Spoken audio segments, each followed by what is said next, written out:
Shrouding the Heavens, Episode 76. When Yefan transformed into the ruthless Taoist, Tomb Raider Duande's reaction would be worth noting. At the time, Yefan had just stabilized Xuanyue Cave.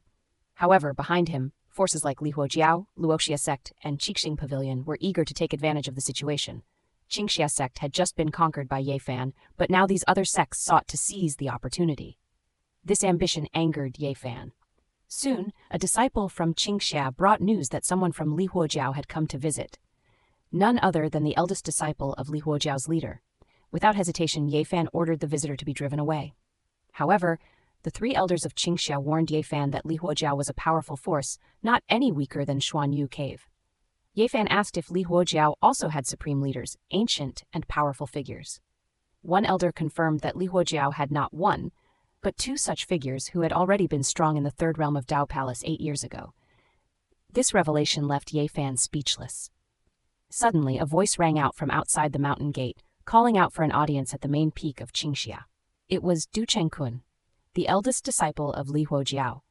The three elders of Qingxia were furious, as disturbing the sect's tranquility outside the mountain gate was a blatant act of disrespect. This act, following previous provocations, showed that these forces had clearly discerned Qingxia's strengths and weaknesses. Yefan was curious about how Qingxia sect had managed to survive, given the predatory nature of the surrounding sects, especially with experts at the third realm of Dao Palace involved. The elder of Qingxia explained that Qingxia had once possessed strong experts, but they had been demonized and had gone mad months ago.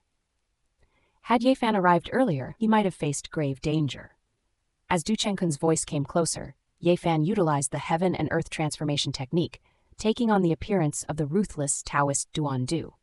Shortly after, Du Chengkun arrived at Qingxia's main peak, flying directly up as if he were entering an unguarded domain, another sign of contempt. Normally, visitors would not dare fly casually within a sect if it were strong enough. Upon reaching the main peak, Du Chengkun gave only a perfunctory bow and declared that his master had sent him to personally deliver a letter to the head of Qingxia sect. Elder Chen Sheng of Qingxia replied that the sect leader was in seclusion and that Du Chengkun should leave the letter with the elders, who would forward it.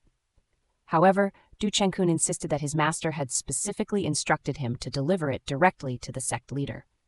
Without hesitation, Yefan extended his hand, transforming it into a giant millstone-sized slap, delivering a powerful blow that sent Du Chengkun crashing to the ground with multiple fractures. Blood trickled from Du Chengkun's mouth as he struggled to rise, his arrogance slightly diminished but still exuding confidence. He questioned Yefan about his identity and why he had attacked without provocation.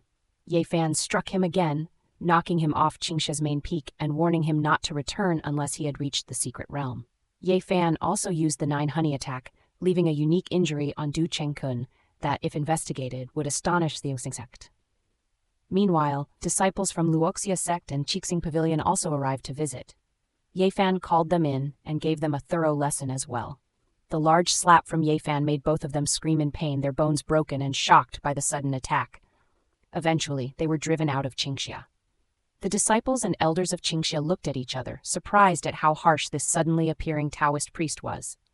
In truth, Yefan had no choice.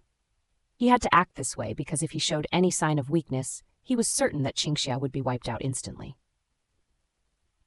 While others might pretend to be weak to deceive stronger enemies, he had to pretend to be the tiger eating the pig, appearing strong and even inventing a non-existent secret realm to temporarily intimidate his opponents. Yefan then informed the elders of Qingxia that he would be away for half a month to visit some friends. He believed that during this time, the sects like Xuanyue Cave would not dare to attack. Before leaving, Yefan decided to find a place for seclusion, but first made a point of visiting the other 3 sects to intimidate them. On the same day, Yefan left again, making high-profile visits to Lihuojiao, Qingxia Pavilion, and Luoxia sect. Although he appeared like the successor of a holy land, he didn't dare to venture inside the sects, only strolling around their mountain gates, cautious not to be caught in any traps laid by the old monsters. Despite his caution, his actions unsettled the 3 sects, leading them to believe that Qingxia might really have evidence of the third secret realm. Otherwise, why would such a ruthless individual dare to behave this way? Before entering seclusion, Yefan also visited Pingyan City to gather the latest news about Yaoqi's remaining maiden. He didn't want to miss any important information. Unexpectedly, he learned that the Yaoqi saintess was heading to a city and might soon return to the Yaoqi sacred land. This news left Ye Fan somewhat helpless, as everything seemed to be happening at once. If he went into seclusion, he might miss this opportunity. However, after further investigation, some people claimed that it was just a rumor, and the Yaoqi saintess was actually heading to the Taichu ancient ruins. Ye Fan couldn't understand why the Yaoqi saintess would go to Taichu ancient ruins and was unsure which piece of news was true. Determined to verify the truth, Ye Fan decided to go personally, not wanting to miss this opportunity. The safest approach, he concluded, was to disguise himself as someone skilled in identification to ensure he wouldn't be exposed later. Traveling at high speed, Ye Fan arrived a few days later, 90,000 miles away, in an ancient city called Kunlun. The Yaoqi remaining maiden had already arrived there. Ye Fan, in order to meet the Yaoqi saintess, traveled day and night for 90,000 miles to reach the ancient city of Kunlun. Kunlun is a bitterly cold place, and though its oasis is small, it is filled with many legends. The locals believe that ancient gods protect them. The Yaoqi saintess had been stationed there for over half a month without leaving, which was puzzling. No one could quite understand what was attracting her to Kunlun ancient city. By now, the followers of the Yaoqi saintess had reached an astonishing number. Many young talents had gathered around her, and the number continued to grow. It had to be said that her charm was immense. Even the prominent Jiang and Ji families, as well as disciples from the Yaoguang Holy Land, had sent their young members to follow her. Princes from the central continent had also joined her entourage. The Yaoqi saintess must indeed possess such charm. Ye Fan couldn't help but wonder, just how beautiful could she be to attract so many saints from major holy lands and princes from ancient royal families?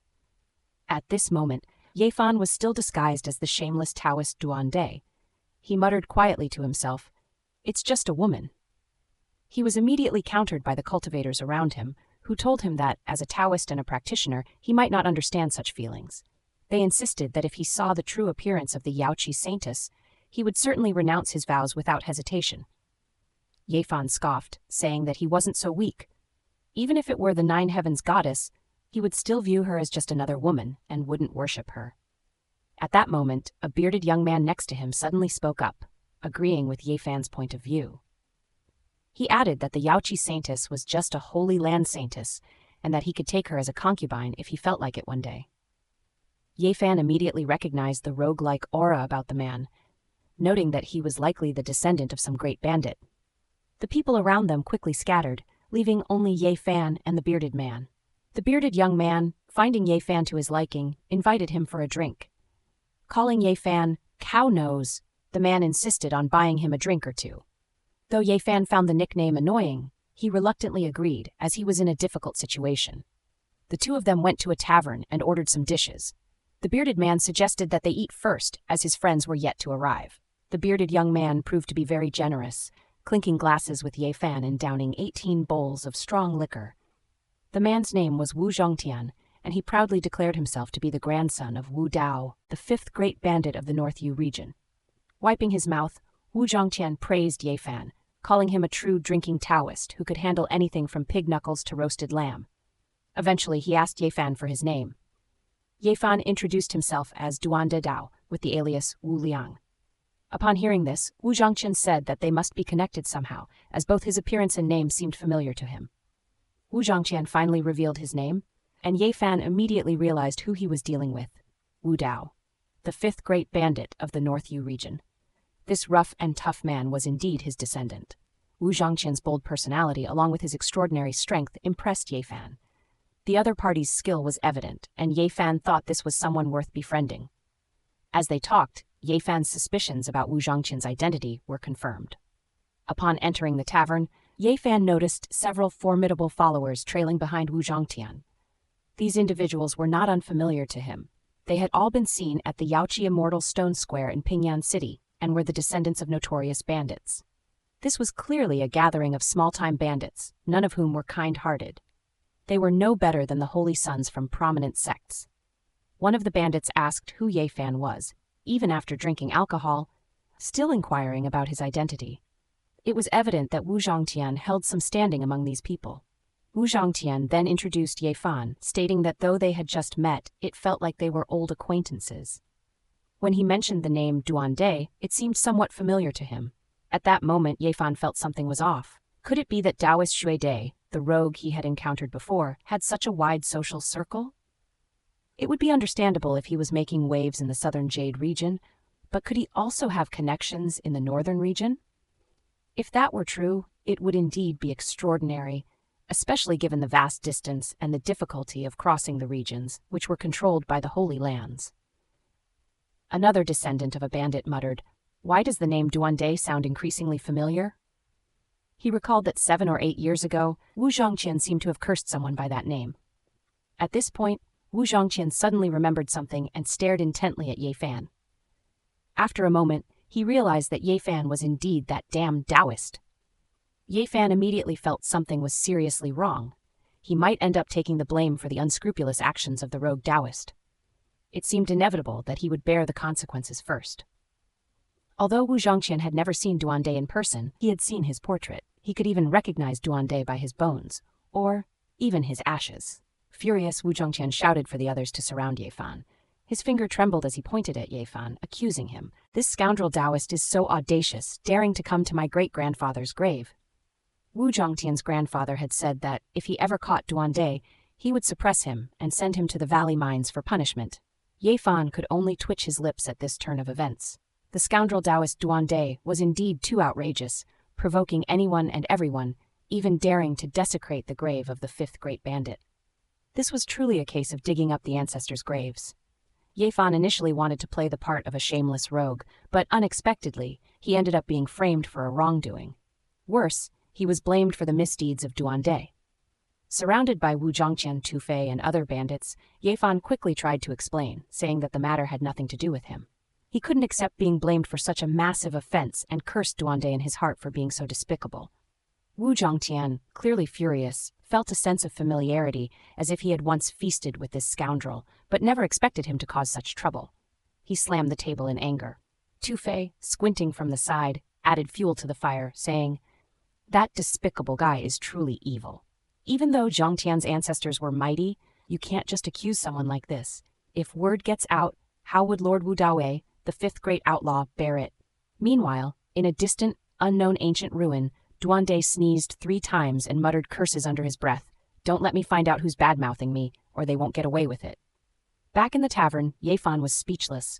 The shameless truly commit endless sins, and now he was surrounded by aggressive bandits. He had no choice but to reveal his true form, or they might tear him apart. Wu Zhongqian, with his burly figure and scraggly beard, looked like a mighty lion with sharp eyes. Even after Ye Fan revealed his true form, Wu Zhongqian still didn't believe him. Tu Fei circled around Ye Fan, remarking that he still looked like the shameless Taoist, insisting that Ye Fan was using tricks and demanding proof to convince them. Although Tu Fei had already figured out it was Ye Fan, he wanted to make things difficult for him. He demanded that Ye Fan produce Yao Shi's undergarment to prove himself. After all, Ye Fan wouldn't lose anything by it. If anyone should be furious, it would be Yao Shi. They had once told Wu Zhongqian and the others that someone in their group had obtained Yao Shi's undergarment, but back then no one believed him. They thought he was spouting nonsense. Now Tu Fei wanted Ye Fan to produce it so everyone could see for themselves. Ye Fan didn't bring it out, though. Instead, his bones creaked loudly as he transformed into the 7th Grand Outlaw, Tu Tian, and urged Tu Fei to stop playing around. The nearby outlaws were stunned before bursting into uncontrollable laughter, pounding the table with amusement. The bandits had long figured out that Ye Fan wasn't the shameless Taoist. Wu Zhongtian sat back down, staring intently at Ye Fan. He then asked, "Did you really burn the supreme elder of the Ji family to death?" These outlaws were very well informed and had already heard rumors. When Ye Fan confirmed this, the group let out cold breaths. Another bandit then asked Ye Fan, "Did you really obtain Yao Shi's undergarment?" Ye Fan replied, "I accidentally came across one." As soon as he said this, the tavern erupted with howls of excitement. The bandits' eyes gleamed with green light, their excitement uncontrollable. They couldn't believe that the pure Yao Shi had fallen into Ye Fan's hands. Other patrons in the tavern had long since fled, realizing that these men were the descendants of the 13 outlaws, and quickly ran away. Several bandits even wanted to buy Yao Shi's undergarment from Ye Fan, offering to spend hundreds of pounds of raw stones for it. Not long ago, Yao Guang Shengzi and Yao Shi were chasing after some outlaws. After fleeing 3,000 li, The outlaws planned to auction something in the holy city.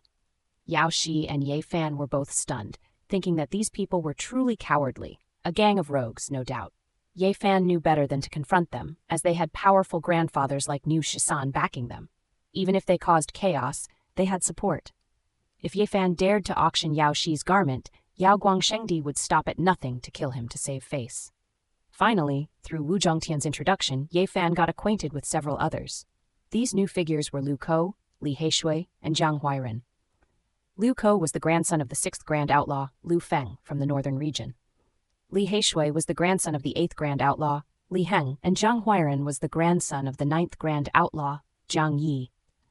Though their lineage came from the ancient Zhang family, they had long since rebelled and become notorious outlaws. Back then they had shocked everyone with their audacity. Ye Fan found their names peculiar and had to hold back his laughter. Tu Fei, noticing his amusement, explained that their grandfathers had joked around and hastily given them these names. They were no more than button names. Ye Fan thought the names, Zhang Huairen, Li Heishui, were too artistic, but he managed to suppress his laughter.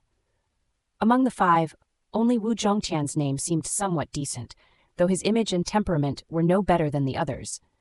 They were obviously not good people. If they walked down the street, the whole place would instantly fall silent. When the group asked Ye Fan what his next plans were and why he had come to Kunlun ancient city, he inquired about the saintess of Yaoshi. Hearing this, Li Heishui exclaimed that Ye Fan was worse than a beast, accusing him of messing with Yao Guang's saintess and now setting his sights on the saintess of Yaoshi. He added that people should have some conscience. Liu Kou and Tu Fei chimed in, shouting that Ye Fan had gone too far. They wondered if he wanted to capture all the saintesses of the eastern wasteland, which would ruin their futures. Ye Fan, in a playful mood, joked that he not only wanted to capture the saintesses of the eastern wasteland, but also seize treasures from ancient families.